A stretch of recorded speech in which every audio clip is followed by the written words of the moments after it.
Bem-vindos.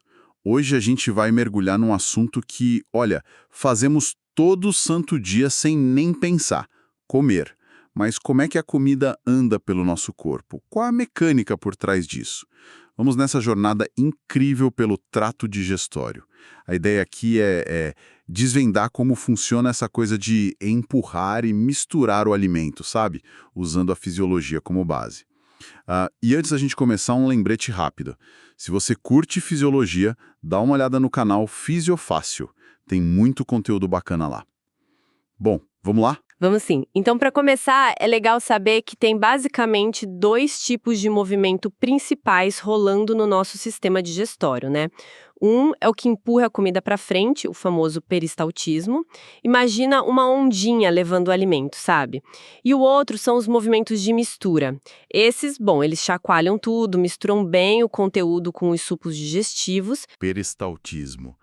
Essa ondinha parece algo bem organizado, né? Como é que funciona isso? Exato. É super bem organizado. É uma propriedade, assim, natural do músculo liso, que forma as paredes de órgãos como o esôfago, o intestino. O gatilho principal é quando o alimento chega e estica essa parede. Aí, ou por causa desse estiramento, ou alguma irritação, ou até um sinal do sistema nervoso parasimpático. Forma um anel que contrai atrás da comida e relaxa na frente. E aí empurra. Quem manda nisso é uma rede de nervos lá mesmo, o plexo mioentérico, tipo um cérebrozinho do intestino. E o legal é essa coordenação, né? Garante que vá sempre para a direção certa, geralmente da boca para o fim. Entendi essa onda que empurra. Faz sentido. E a mistura? Para garantir que tudo seja bem digerido, como que acontece? A mistura é um pouco diferente. Não é essa onda contínua, sabe? São contrações mais localizadas. Acontecem em pedacinhos do intestino. Pensa no intestino se apertando, em vários pontos, quase ao mesmo tempo. Tipo formando uns anéis, assim. Essas contrações a gente chama de segmentação. Elas duram só uns segundos e servem para quebrar o bolo alimentar, misturar essa massa, que a gente chama de quimo, com tudo que é secreção digestiva. Enzima, ácido, bile. E também para aumentar o contato dessa mistura com a parede do intestino, né? Que é super importante para absorver os nutrientes. É como se o intestino estivesse, sei lá, amassando a comida. Ah, legal. E tudo isso, claro, começa com a gente botando a comida na boca. A quantidade varia, lógico, mas a parte mecânica mesmo, a mastigação, imagino que seja mais importante do que a gente costuma pensar. Com certeza. A mastigação, olha, é o primeiro passo e é crucial. Primeiro, ela quebra fibras mais duras, sabe, de vegetais, frutas, tipo a celulose que a gente não digere. Segundo, e isso é muito importante, ela aumenta demais a área de superfície da comida. Imagina, com mais superfície, as enzimas digestivas conseguem agir muito melhor, mais rápido. Fora que triturar bem evita que a gente engula pedaços grandes que podem machucar o esôfago, né? E facilita tudo dali pra frente. E claro, mastigar mistura a comida com a saliva, isso lubrifica e já começa um pouquinho da digestão química ali mesmo. E a gente tem as ferramentas certas para isso, né? Os dentes da frente, os incisivos para cortar e os de trás, os molares, para triturar. Quem controla a maior parte disso é o nervo trigêmeo. E essa mastigação tem um ritmo meio automático, né? Parece que a gente não precisa pensar muito para mastigar. Tem sim, tem um reflexo interessante aí. A comida na boca faz os músculos da mastigação relaxarem um pouquinho, por reflexo. Aí a mandíbula cai. Essa queda estica os músculos e esse estiramento dispara outro reflexo, só que agora de contração. A mandíbula sobe, aperta a comida e o ciclo recomeça. É um negócio que se autoalimenta, quase automático, embora a gente possa controlar se quiser. Ok, mastigamos bem. Aí vem a hora de engolir. A deglutição. Confesso que nunca parei para pensar nisso, mas imagino que seja bem mais complexo do que só descer pela garganta. E engolir é um ato, nossa, surpreendentemente complexo. São 3 estágios bem coordenados. O primeiro é o que a gente chama de estágio voluntário. Aqui, a gente usa a língua para pegar o bolo alimentar, já mastigado e com saliva, e empurrar lá para trás, para a faringe. É a parte que a gente faz de propósito. E depois que a gente empurra? Aí já não depende mais da gente, vira automático. Exato. Daí para frente começa o estágio faríngeo. Esse é totalmente involuntário e, olha, muito rápido. Dura menos de 2 segundos. Quando a comida toca uns pontos específicos lá na faringe, uns receptores, isso dispara uma sequência automática de eventos. Quem comanda é o tronco encefálico. É uma coreografia mesmo, para garantir que a comida vá para o esôfago e não para o nariz ou para o pulmão. Uma coreografia? Como assim? Me explica melhor isso. Pensa que tem várias portinhas se fechando e abrindo na hora exata. Primeiro, o palato mole, o céu da boca lá atrás, sobe e fecha a passagem para o nariz. Ninguém quer comida saindo pelo nariz, né? Definitivamente não. Pois é. Aí, umas preguinhas na faringe se juntam, criam um caminho mais estreito que ajuda a guiar a comida e segura pedaços muito grandes. O mais importante, a laringe, onde ficam as cordas vocais, é puxada para cima e para frente. E a epiglote, que é tipo uma tampinha, fecha a entrada da traqueia. Ao mesmo tempo, o músculo na entrada do esôfago, o esfíncter esofágico superior, relaxa, abre a passagem.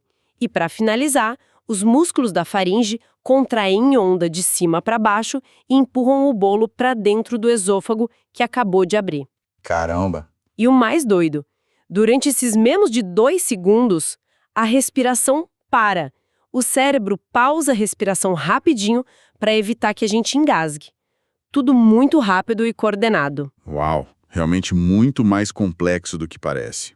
E depois que passa por essa triagem toda na faringe, o que acontece? Aí a gente entra no estágio esofágico. Esse também é involuntário. O esôfago basicamente transporta a comida da faringe até o estômago usando aquela onda, o peristaltismo.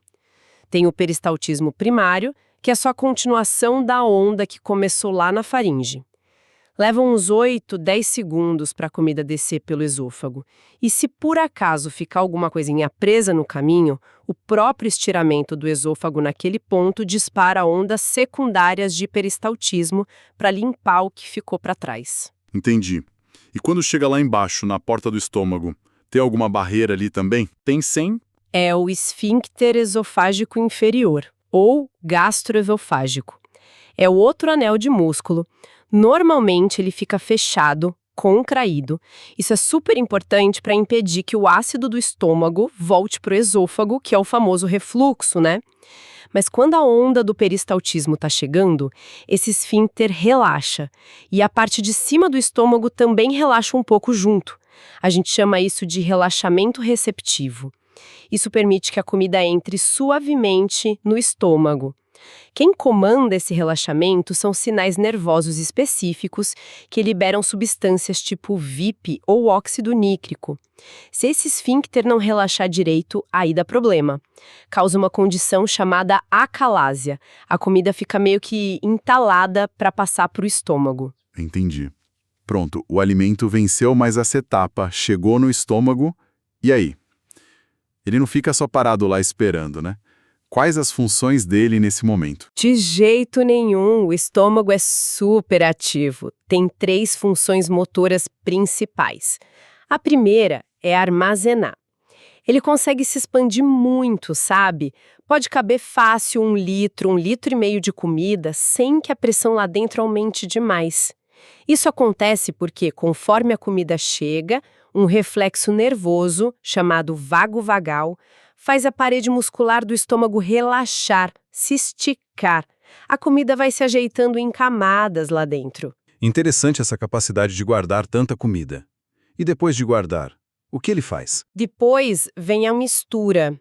Assim que a comida encosta no suco gástrico, que é bem ácido e cheio de enzimas, começam umas ondas de contração na parede do estômago. São ondas peristálticas, mas mais fracas no começo, chamadas ondas de mistura. Elas começam mais ou menos no meio do estômago e vão ficando mais fortes conforme chegam perto da saída, lá no antro. Essas ondas seguem um ritmo próprio do estômago, o ritmo elétrico basal, ou BER. É como um marca-passo, sabe? Gera umas 3 ondas por minuto. Então essas ondas ficam, tipo, amassando a comida lá dentro? Misturando tudo? Exatamente. E tem um detalhe crucial. Quando essas ondas mais fortes chegam lá perto da saída do estômago, o piloro, que é outro esfíncter, está quase fechado. Então a maior parte do conteúdo que foi empurrado para frente acaba sendo espremida de volta para o corpo do estômago. Esse movimento de ir e voltar a gente chama de retropulsão. É isso que mistura para valer a comida com o suco gástrico até virar aquela pasta semilíquida, o quimo. Entendi. Então ele armazena, mistura bem. E a terceira função, qual é? A terceira é o esvaziamento lento. O estômago não joga todo o quimo de uma vez no intestino delgado, não. Ele libera aos pouquinhos, numa velocidade controlada. Isso é para dar tempo para o intestino processar tudo direito. Esse esvaziamento é feito por aquelas mesmas ondas peristálticas fortes lá no antro, que agora agem como uma bomba pilórica. A cada onda, uma pequena quantidade de quimo é forçada a passar pelo piloro. O piloro relaxa só um pouquinho para deixar passar, mas ainda segura as partículas maiores até elas serem mais digeridas. Essa bomba pilórica e essa abertura controlada do piloro parecem ser o ponto-chave para o ritmo de tudo, né? O que regula isso? Quer dizer, como o corpo sabe a hora de acelerar ou frear? Exatamente. Essa regulação é fundamental. E ela depende de sinais que vêm do próprio estômago e, mais importante ainda, do duodeno, que é a primeira parte do intestino delgado. Do lado do estômago é simples. Quanto mais cheio ele está, mais rápido ele tende a esvaziar. O próprio estiramento da parede estimula a bomba pilórica. E tem um hormônio, a gastrina, que é liberada quando a gente come proteína, que também ajuda a acelerar um pouco. Mas você disse que o duodeno é ainda mais importante nisso. Como assim? Sim, o duodeno é o grande controlador. Pensa nele como um fiscal de trânsito. Quando o quimo começa a chegar lá, o duodeno avalia a situação. Se ele já está muito cheio, ou se o quimo está muito ácido, ou muito concentrado, ou se tem muita gordura ou proteína ainda não digerida, ele manda sinais para o estômago na hora. Opa, segura a onda aí. Esses sinais de freio são tanto nervosos, usando o sistema nervoso local do intestino, e também os nervos simpáticos e vagais, quanto hormonais. Que tipo de hormônios entram nessa jogada? São vários. Um dos mais fortes é a colecistocinina, a famosa CCK. Ela é liberada principalmente quando tem gordura chegando no duodeno. E olha, ela é um freio potente para o esvaziamento do estômago. Outros hormônios também ajudam a frear, como a secretina, que responde à acidez, e o GIP, que responde a gorduras e carboidratos. O ponto principal é: o intestino delgado comanda o ritmo. Ele garante que só vai receber o quimo na velocidade que ele consegue dar conta de digerir e absorver. É para otimizar o processo todo, evitar sobrecarga. Faz todo sentido essa comunicação. Perfeito. Seguindo a linha de montagem, então, o quimo passou pelo fiscal e agora está no intestino delgado. O que acontece com ele lá em termos de movimento? Mistura e propulsão. Só que aqui, as contrações de mistura, a segmentação, são as que dominam a cena. O intestino se contrai em vários pontos ao mesmo tempo, dividindo o quimo em pedacinhos, como se estivesse fazendo uma corrente de salsicha, sabe? Logo depois ele relaxa nesses pontos e contrai em outros entre os pontos anteriores. Esse processo fica se repetindo, picando e misturando o quimo sem parar. Isso é essencial para quê? Para misturar bem o quimo com as enzimas do pâncreas, com a bile, com as enzimas da própria parede do intestino e para garantir que tudo encoste na parede para ser absorvido. A frequência dessas contrações também segue um ritmo elétrico local, o BR. É mais rápido no começo do intestino, umas 12 por minuto, e vai diminuindo conforme avança. Entendi, a mistura é a principal ali. E o peristaltismo, a onda que empurra para frente, ele também acontece no intestino delgado? Acontece sim, mas de um jeito diferente do esôfago. As ondas peristálticas no intestino delgado normalmente são mais fracas e bem curtinhas. Elas viajam só uns poucos centímetros e param. O resultado disso é que o quimo avança bem devagarzinho, coisa de 1 centímetro por minuto, em média. É por isso que a comida leva umas 3 a 5 horas só para atravessar todo o intestino delgado. Essa atividade peristáltica aumenta um pouco depois que a gente come, em parte pela chegada do quimo e em parte por um reflexo que vem lá do estômago, o reflexo gastroentérico. Alguns hormônios, como gastrina e CCK, também estimulam um pouco, outros inibem. E lá no finalzinho do intestino delgado, antes de chegar no intestino grosso, tem outra válvula, outra porta. Tem sim, é a válvula iliocecal junto com o esfíncter iliocecal. Eles ficam bem na divisa entre o íleo, que é a parte final do intestino delgado, e o ceco, que é o comecinho do intestino grosso. Essa válvula tem 2 funções importantes. Primeiro, impedir que o conteúdo do cólon, que já tem um monte de bactérias, volte para o intestino delgado, que é mais limpo. E segundo, o esfíncter controla a passagem do quimo do íleo para o ceco. Normalmente ele fica um pouquinho contraído, fechado. Se o ceco está cheio ou irritado, ele manda sinais para fechar mais o esfíncter e para diminuir o peristaltismo lá no finalzinho do íleo. Agora, se o íleo está cheio, distendido, aí o esfíncter relaxa e o íleo consegue empurrar o conteúdo para o ceco. Mais um exemplo de controle fino, né? Com certeza. Chegamos então à reta final, o intestino grosso, o cólon.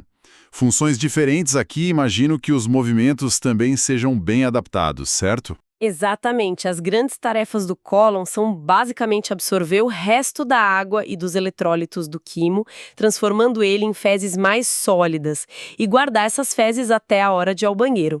Por causa disso, os movimentos aqui são, no geral, bem mais lentos e diferentes. A gente tem um tipo de mistura chamado austrações. Austrações, que nome é esse? O que é isso? É um nome diferente, né? Imagina assim, o cólon tem umas faixas de músculo comprido, as tênias. Quando essas tênias e os músculos circulares contraem juntos, as partes da parede que não estão contraídas formam umas bolsas, umas saculações para fora. Essas são as austrações. O cólon fica parecendo um colar de contas. Essas contrações das austrações vão e vêm bem devagar, elas ficam revolvendo o conteúdo fecal lentamente. Para quê? Para expor todo esse material à superfície do cólon e dar tempo de absorver o máximo de água e sais minerais possível. Entendi essa mistura lenta das austrações. E para empurrar as fezes para frente, já que o peristaltismo normal é fraco ali. Para isso existem os movimentos de massa. São contrações bem mais fortes, bem mais potentes, mas que acontecem poucas vezes por dia. Geralmente só 1 a 3 vezes, muitas vezes logo depois de uma refeição, tipo café da manhã.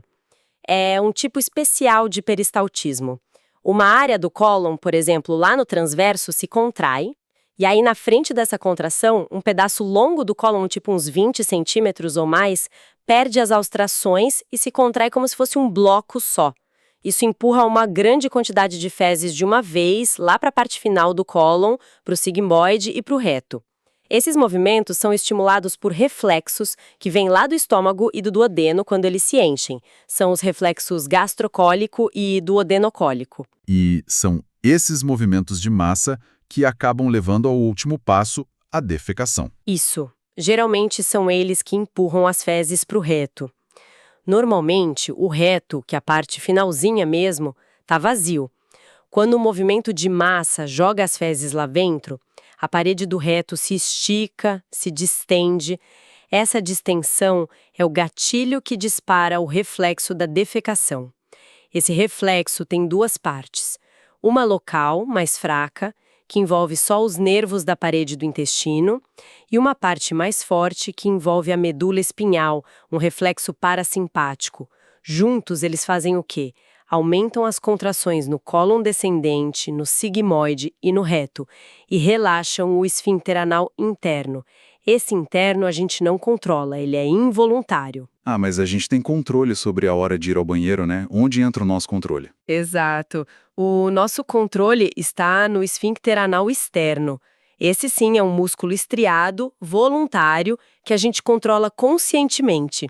Se a gente decide que não é a hora ou o lugar apropriado, a gente pode manter esse esfíncter externo contraído. Isso segura as fezes e o reflexo de defecação diminui por um tempo.